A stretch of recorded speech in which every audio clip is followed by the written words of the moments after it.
In this Lord of the Rings Rise to War video, I'm going to help you have a insane start to your season. And although I'm 2 days in now, and I'm rank 4 for personal production, I was even higher rank at the end of the first 24 hours. So in this video, we're going to do the following. I'm going to show you exactly what I had at the end of 24 hours. I'm going to talk about all the things that I did that went insanely well that I hadn't done before, and it just was incredible. And then some things that I wish I had sort of done differently so that you can have an amazing start to your season.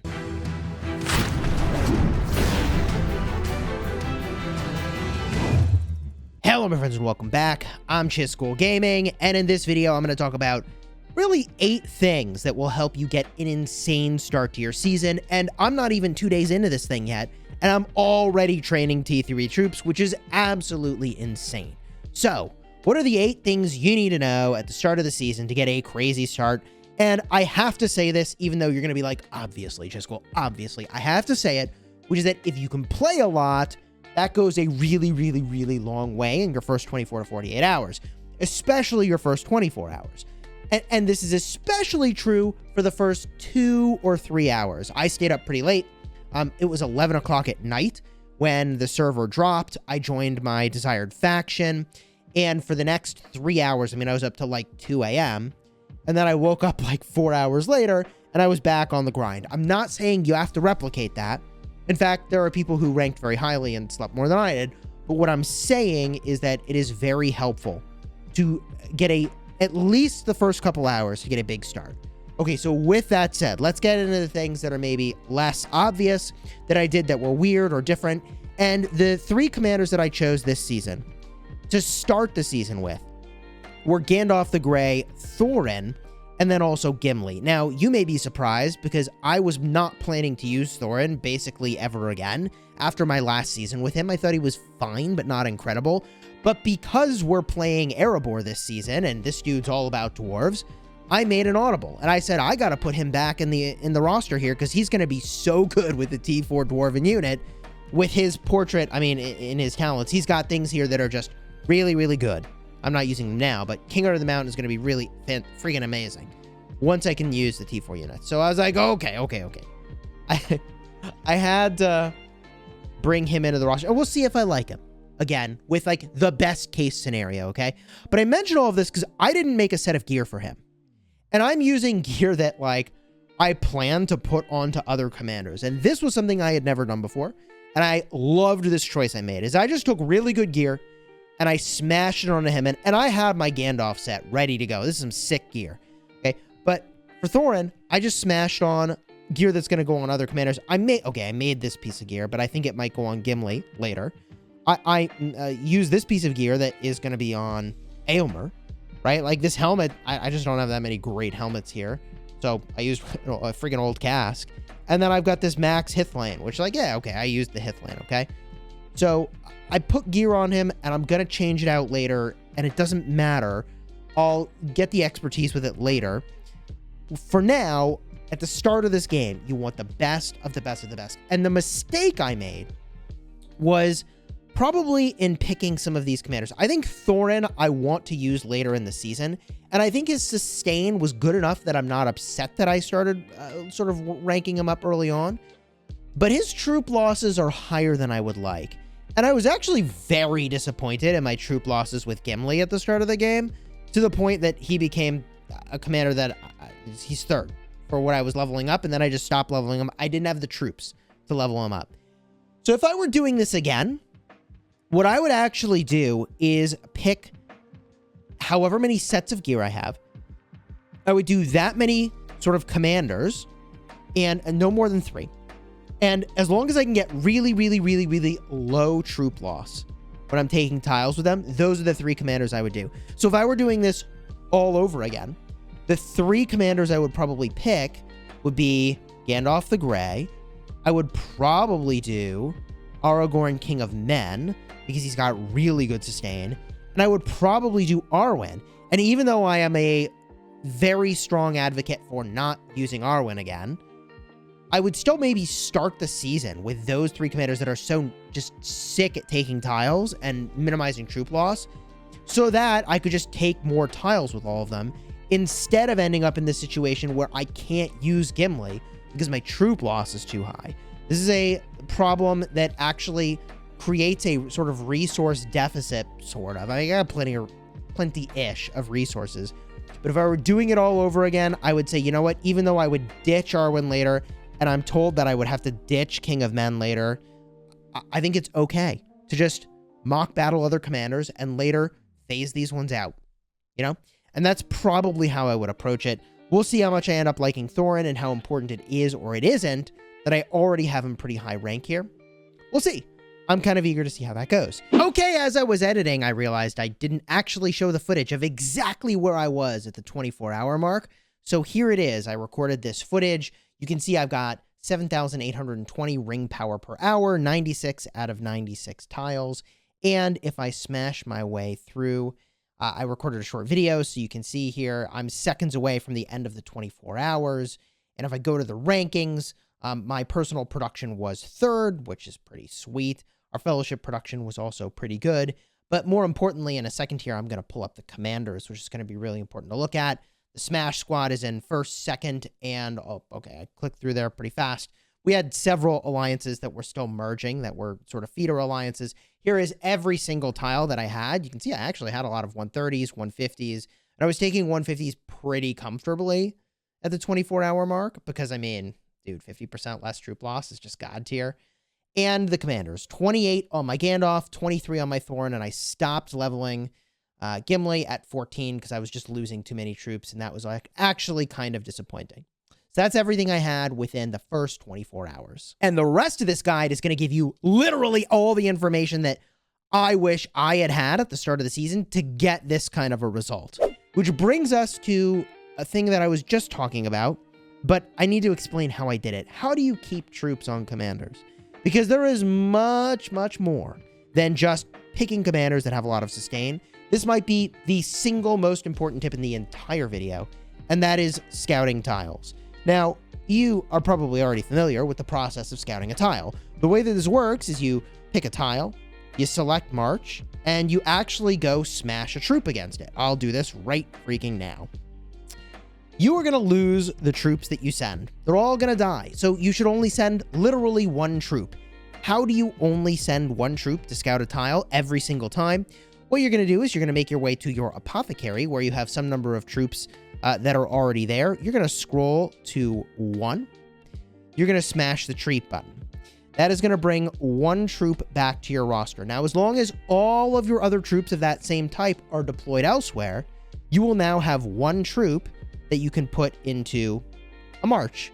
So it is a very, very, very cheap operation to scout. The only thing it really costs you is time. And what are you scouting for? There are 2 things you really, really desperately need to avoid. That is whenever you see the Commander Grima and whenever you see trolls. And credit where credit is due. I learned this from Drucifer, who taught me well, man. You see trolls, don't fight it. You see Grima, don't fight it. And that worked incredibly well. Here are trolls. So, I mean, this would be a disaster in the early game. Late game, you're going to have units that deal extra damage to large units. You're going to have troops that do extra damage to large units. So, you're going to be okay. But for now, it's bad, man. You will not do well. You will not do well against trolls or Grima. And I tested it. I thought I was like, trolls? How bad could they be? It was bad, man. I lost a lot more commands. So you're trying to lose the absolute least amount of commands possible as you run around and take tiles. I have covered this in other guides. It's all about efficiency. I'll have a card up in the top for my ultimate Season 2 start guide, which, hey, look, I got more experience now than I did then. I got more commanders. I got more options. So I have learned since then, but a lot of what's in there will hopefully be valuable to you. So scouting is absolutely essential. I started scouting maybe for my first 90 tile, but then like pretty much all my 130s, I was scouting until they became very, very easy for me to do. And then I stopped scouting them, and I'm losing no more than 2 or 3 commands at the most when I smash one of those tiles. And okay, maybe sometimes you get something really weird and it goes sideways.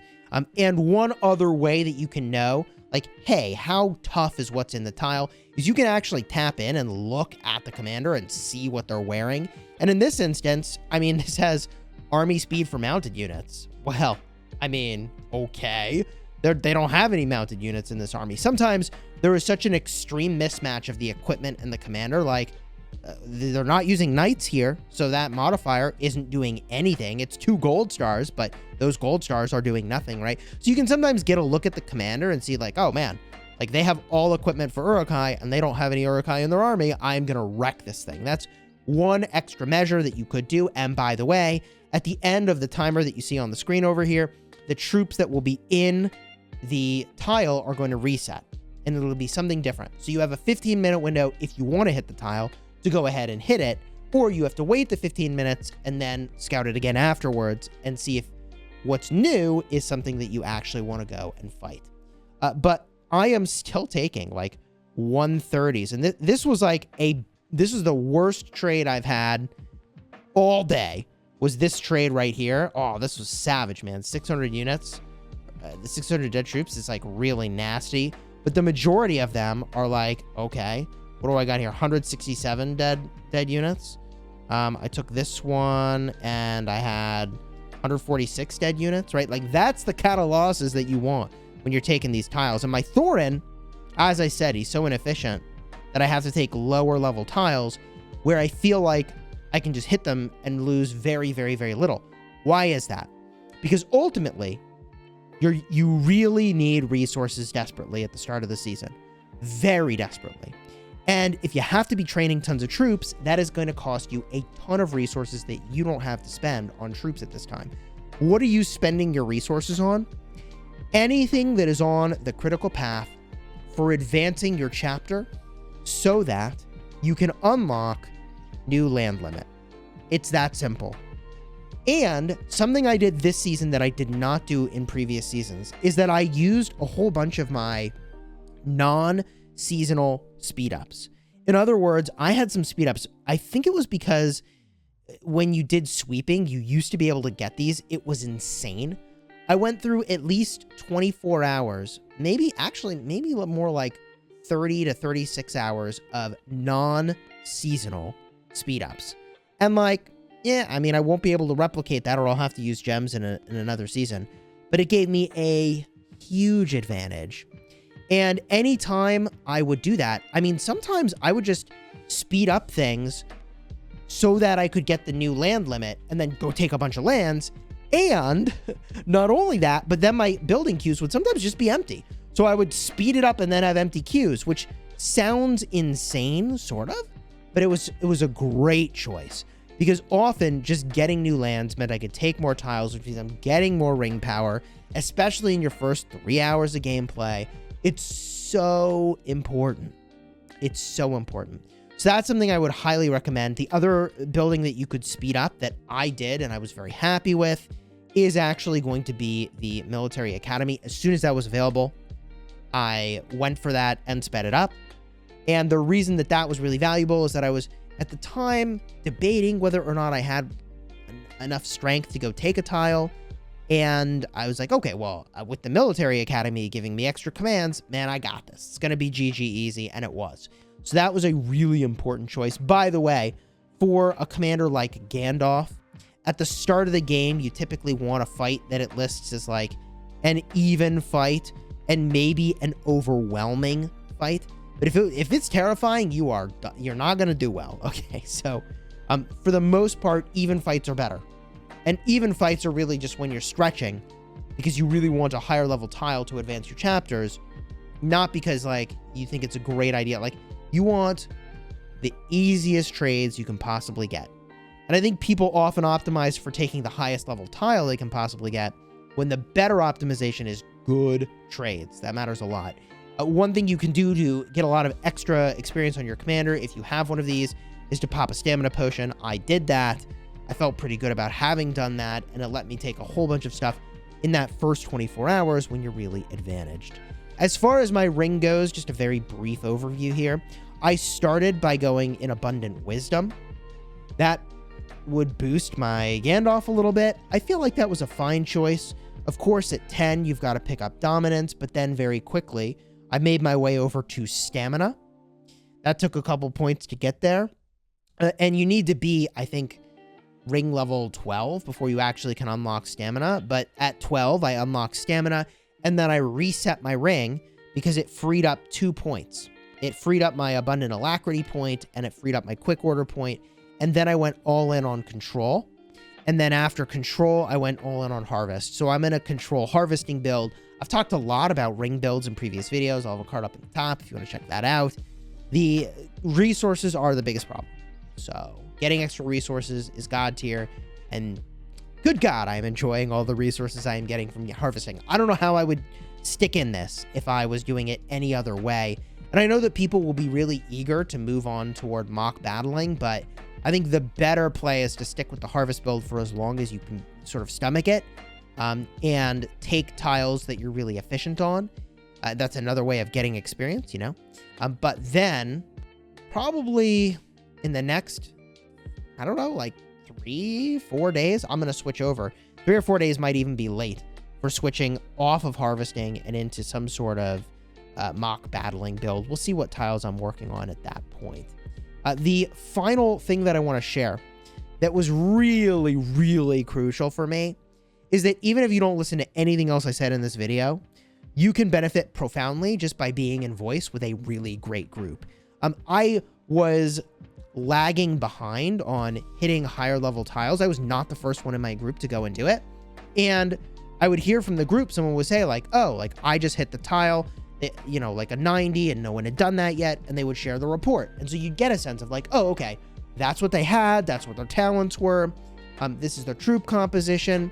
And that was insanely helpful to just like be in voice, be really communicative. And it also makes it really like fun to have that experience of just playing with each other and building camaraderie and enjoying that experience. So if you are, by the way, looking for a team to play with, you actually can join us in Season 3. And you would have to create a new account to go and do that. I know not everybody wants to start over, but I'll just point out that about 5 days into the season's age, you can go and create a brand new account and you can play with us in the Smash Squad if you wanted an amazing group to play with. Or if you're already at my server, then, hey, like you could join up with us. Link will be in the description for our Discord server. Even if you don't play with us, we have a ton of commander guides in there. So come on in, check it out. I think it's a really, really awesome place to just hang out. In fact, people are probably in voice right now. If you enjoyed this video or learned literally anything that you think will help you in your season, do me a huge favor and throw a like on the video. This takes a while to like learn and put together. And I enjoy playing this game, which is why I play it. But technically, right, like this is a video where, I don't know, I spent the last 48 hours grinding like a madman to bring you this information. And if it was valuable, hey, leave a comment, throw a like on the video, and consider subscribing to the channel. Until next time, you have fun smashing your enemies.